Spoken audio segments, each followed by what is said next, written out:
আবারও নিলামে ম্যারাডোনার হ্যান্ড অফ গড গোলের বল বিক্রি 41 কোটি টাকায়। ফুটবল ইতিহাসের সবচেয়ে বিতর্কিত এবং স্মরণীয় মুহূর্তের সাক্ষী ডিয়েগো ম্যারাডোনার সেই বিখ্যাত বলটি অবশেষে নিলামে বিক্রি হয়েছে। 1986 বিশ্বকাপে কোয়ার্টার ফাইনালে ইংল্যান্ডের বিপক্ষে যে বল দিয়ে হ্যান্ড অফ গড ও গোল অফ দ্য সেঞ্চুরি করেছিলেন আর্জেন্টিনার কিংবদন্তি, সেই বলটি এবার নিলামে $33,55,000 বাংলাদেশি মুদ্রার প্রায় 41 কোটি টাকা বিক্রি হয়েছে। গত শনিবার 22 আগস্ট টেক্সাসের নিলামে প্রতিষ্ঠানে হেরিটেজ অকশনে বলটি বিক্রি করেছে।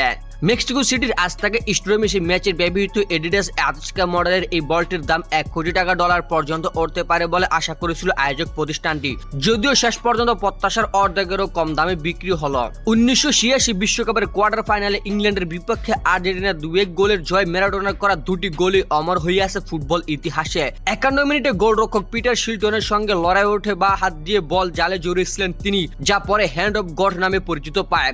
এর মোটে 4 মিনিট পরে নিজের অর্ধ থেকে বল নিয়ে অবিশ্বাস্য এক দৌড়ে ইংল্যান্ডের একাধিক ডিফেন্ডারকে কাটিয়ে করেন শতাব্দীর সেরা গোলটি।